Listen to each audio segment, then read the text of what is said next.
I never believed the moon could watch us, that its pale light could cast judgment upon our actions. Now I know better.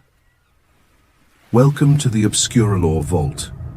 I'm your host, and today I bring you a tale of forbidden knowledge and ancient horror. The moon knows your name. The package arrived on my doorstep exactly 3 months after Professor Matthews disappeared. No return address, just my name scrawled in what appeared to be dried brown ink. Inside was a leather-bound journal, its pages yellowed and warped from moisture. A note was paper-clipped to the cover. "Eliza, if you're reading this, I've likely met my end. I trusted no one else with these findings. The moon cycle is nearly complete. You must understand what's happening. They are returning. Matthews."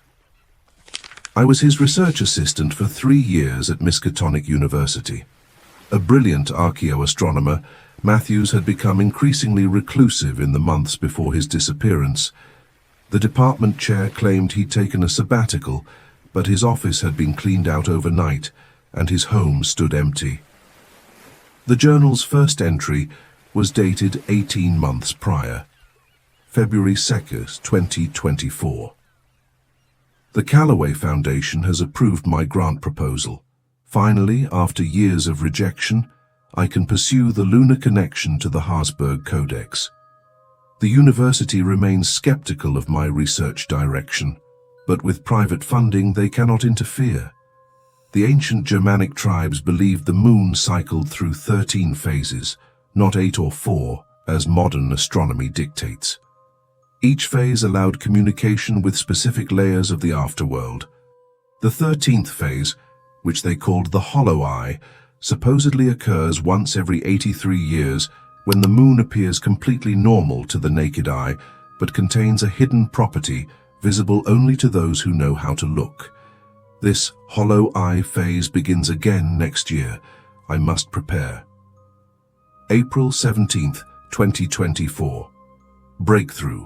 The Habsburg markings correspond perfectly with the astronomical calculations in the Uppsala manuscript. Both describe a lunar-based necromantic ritual that allegedly allows communion with the dead. Not just communion, control.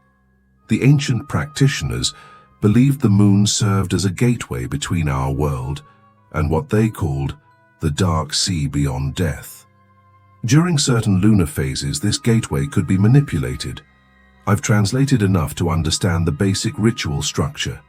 It requires a circular stone arrangement aligned with lunar azimuth, specific botanical components harvested under the appropriate moon phase, a vessel of night water, water that has absorbed moonlight for one complete cycle, a focus object connected to the deceased, a practitioner who knows the correct sequences of sounds.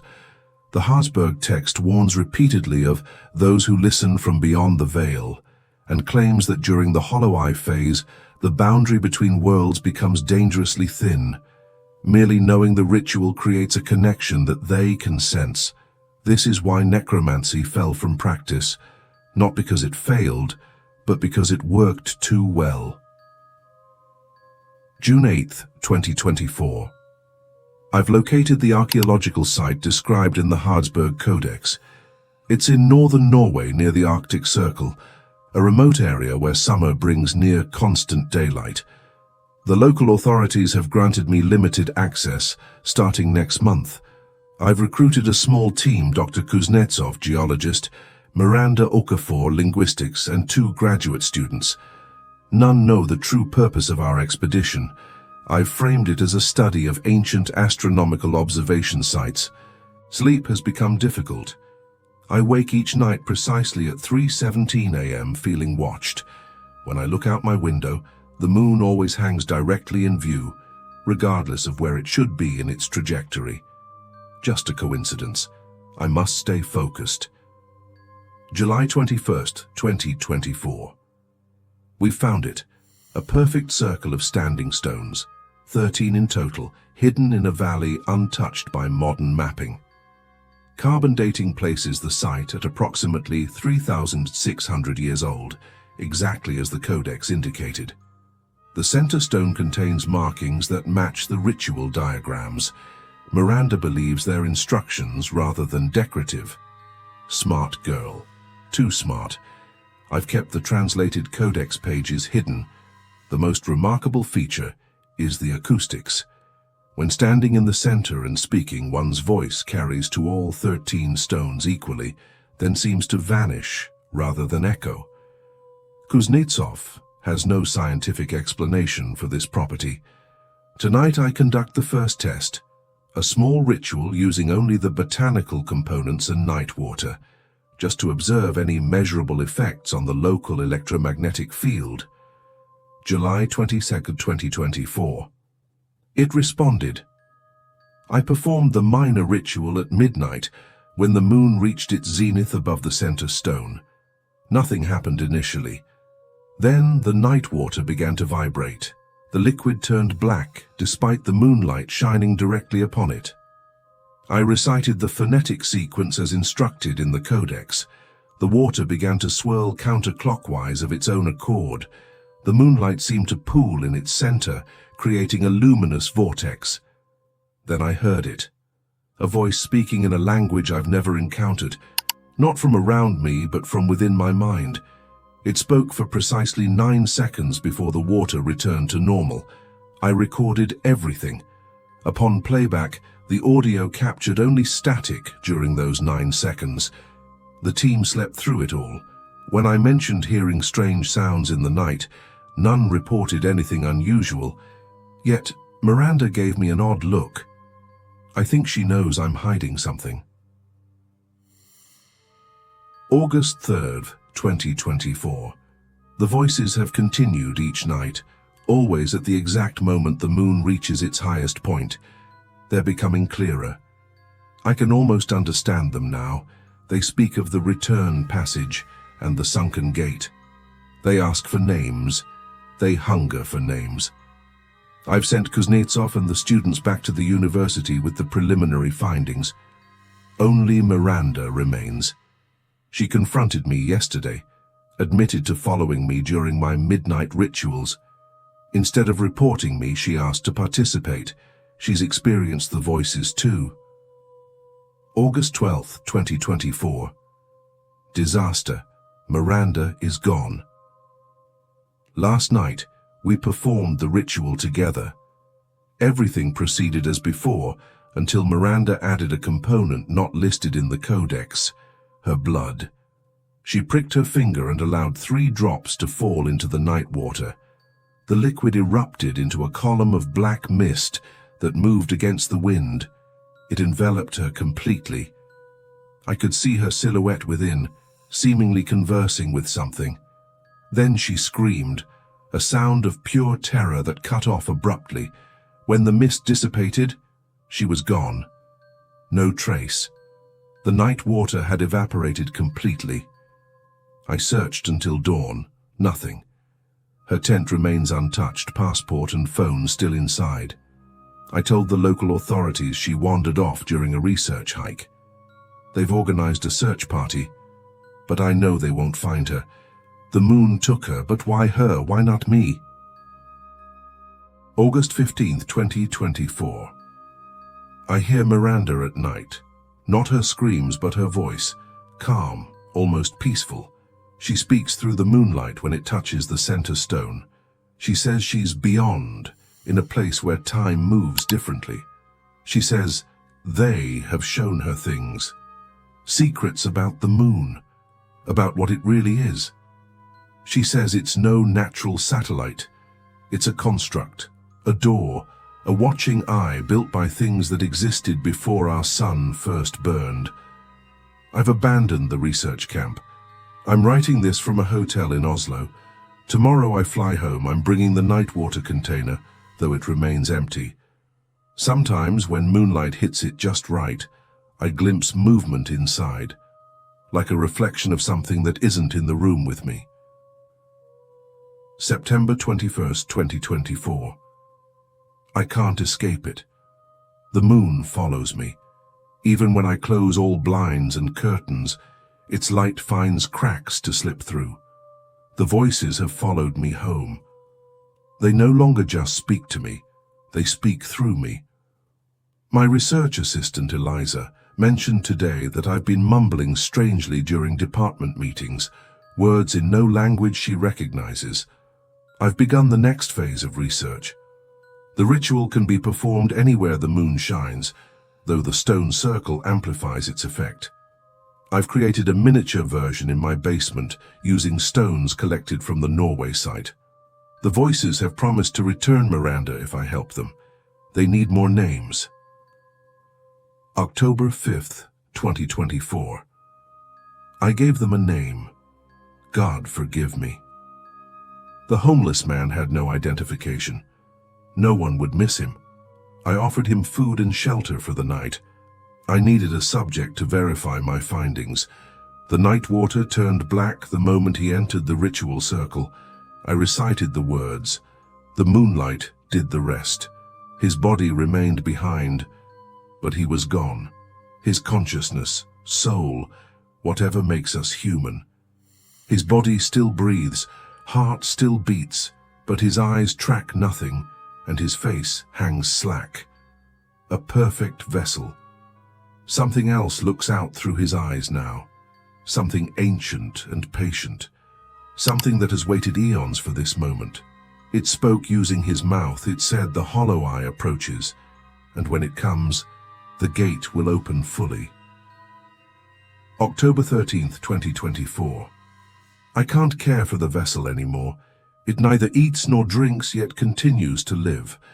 It follows me around the house, moving only when I'm not looking directly at it. I've locked it in the basement. I hear scratching at my bedroom door each night when the moon rises. The vessel wants out, or rather what's inside it wants out. I've called Eliza repeatedly but lose my nerve before explaining. How could I tell her what I've done? The voices have grown stronger. They whisper even in daylight now. They promise knowledge, power, reunion with Miranda. They promise answers to questions mankind has asked since we first looked skyward. All they want is more names. November 2nd, 2024. I'm losing time. Entire days vanish. I find myself in strange locations with no memory of how I arrived. Yesterday, I awoke in my car parked outside Eliza's apartment building. My phone showed dozens of missed calls from the university. Apparently I've missed 2 weeks of classes. The vessel in my basement has changed. Its flesh has grown pale, translucent. I can see moonlight passing through it, illuminating its organs, which no longer appear human.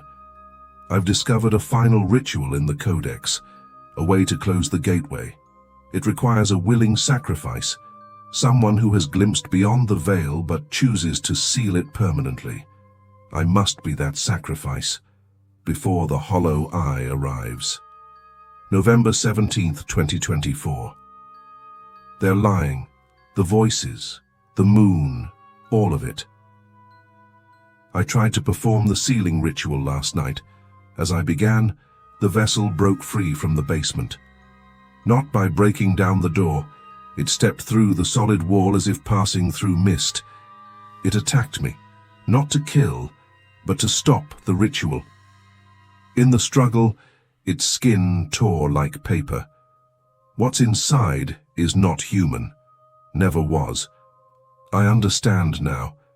The vessel isn't a human possessed by something else. It's a construction, a puppet made to look human. Like the moon itself, it's a fabrication designed to watch, to wait. The voices don't want to come through to our world. They want us to come to theirs. The rituals, the communion with the dead, it's all misdirection. What they're creating is a migration path, a way to harvest consciousness. I've barricaded myself in my study. The vessel prowls outside my door. The moon shines directly through my window despite it being noon. Eliza, if you're reading this, burn the Codex pages. Destroy the Nightwater container. Above all, during the hollow eye phase, do not look at the moon. November 18th, 2024. I'm leaving this journal for Eliza. The vessel is getting stronger as the hollow eye approaches. I've wounded it, but it regenerates quickly. I've packed the essentials and will flee tonight. I'm heading north, back to the stone circle. If I can't seal the gateway from this side, perhaps I can do so from the other. To anyone else reading this, the moon is not what we think. It watches, it listens, it remembers your name once you've spoken beneath its light. The journal ended there. I set it down, my hands trembling. Matthews had been missing for 3 months now. According to his writings, the hollow eye phase would begin soon.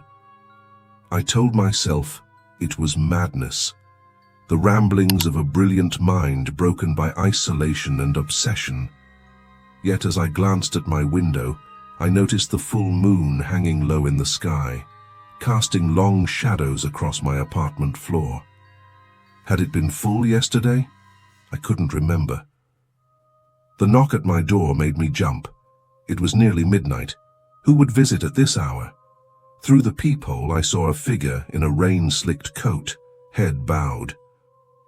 "Who is it?" I called. "Eliza," the voice responded, a familiar voice. "It's me, Miranda Okafor." My hand froze on the doorknob. Miranda Okafor, the woman who had disappeared in Norway, the woman who, according to Matthews, had been taken by the moon. "You're not real," I whispered. "Please, Eliza, it's cold out here. Let me in. Professor Matthews sent me." I backed away from the door. Matthews disappeared months ago. "Time moves differently where I've been," she replied. "Please, I have so much to show you. About the moon, about what's coming." "Go away!" I shouted. "You're not Miranda!" The scratching stopped. Silence hung heavy for several moments. Then a different voice spoke, deeper, resonant, with an odd echo as if multiple voices spoke in unison. "We know your name, Eliza. We've always known it. The professor gave it to us, just as he gave us Miranda's. Open the door. Look at the moon with us." I ran to the bathroom, the only room without windows, and locked myself inside. The pounding at my apartment door continued for hours, then stopped abruptly at dawn. When I finally emerged, the journal was gone. In its place lay a small container labeled Night Water and a note in Matthew's handwriting. "I tried to warn you. Now you're connected too. They know your name." For weeks I convinced myself it was an elaborate prank, some twisted game Matthews had concocted before his mental breakdown. I threw away the night water container without opening it and tried to forget. But the dreams began. Every night I would find myself standing in a circle of 13 stones under an impossibly large moon. Miranda would be there, but not as herself. Her skin had become translucent, moonlight shining through her like frosted glass. And always, standing just behind her, the shadowy figure of what once was Professor Matthews. "The hollow eye comes," they would say in unison. "Names have power. Your name has power. Give us more names and you'll understand everything." I would wake at exactly 3:17 a.m. drenched in sweat, to find moonlight streaming through my window, no matter how tightly I'd closed the blinds the night before. Last night I made the mistake of looking directly at the moon. It appeared normal, full, bright, serene. Yet as I stared, I noticed something impossible, a tiny black dot at the center that expanded as I watched, like a pupil dilating. The moon was looking back at me. Tonight is the night Matthews warned about. The hollow eye phase begins in just a few hours. I've received dozens of texts from an unknown number. Give us names. Open your window. Look at the moon. We're waiting for you, Eliza. But the most disturbing message came this morning. A photo of my bedroom taken from outside my window. Visible in the frame was my sleeping form. The text read, "The moon sees you even when your eyes are closed." I've packed a bag. I don't know where to go, but I can't stay here. The moon will find me anywhere its light touches, but I have to try. Maybe if I keep moving, stay in windowless rooms, avoid its gaze. Wait, someone's at my door again. I'm not going to answer it, not this time. But the footsteps don't sound human. They're too fluid, like something sliding rather than stepping. There's a note being slipped under my door. The paper is damp, almost translucent. I can already see the message bleeding through. The moon remembers your grandmother's name too. My grandmother? She died when I was 12. I scattered her ashes under a full moon at her request. Oh God, the handwriting is hers. I understand now what Matthews discovered, why ancient cultures feared certain moon phases. The moon isn't just reflecting light, it's reflecting us, our consciousness, our memories, our names. It collects them like specimens, preserves them in whatever lies beyond its pale face. And during the hollow eye phase, the collection becomes complete. I've made my decision. I'm going to Norway, to the stone circle, not to seal the gateway, but to understand it. Matthews and Miranda are there, along with countless others whose names have been collected throughout human history. The moon knows my name now. It's too late to hide. If you're hearing this recording, consider it both a warning and an invitation. The hollow eye comes once every 83 years. The next appearance is tonight. Whatever you do, don't look at the moon. Don't speak your name in its light. But if you already have, then you already belong to it, as I do now. I'm leaving this record behind. By the time you hear it, I'll be gone. Not dead, but elsewhere. Beyond the moon's watchful eye, and through the gate it guards. The ancient necromancers weren't trying to raise the dead. They were trying to join them in a place where death has no meaning, where time flows differently, where names have power. The moon is rising. I can feel its pull. They're waiting for me. I'm going now. Remember, the moon knows your name. It always has. And now, it's looking for you. Thank you for listening to the Obscuralore Vault. If this story kept you awake at night, please consider subscribing to our channel for more terrifying tales from beyond the veil. Leave a comment below, sharing your own experiences with the moon's strange behavior. Remember to like and share this video with those brave enough to face the darkness. Until next time, keep watching the shadow, but never look too long at the moon.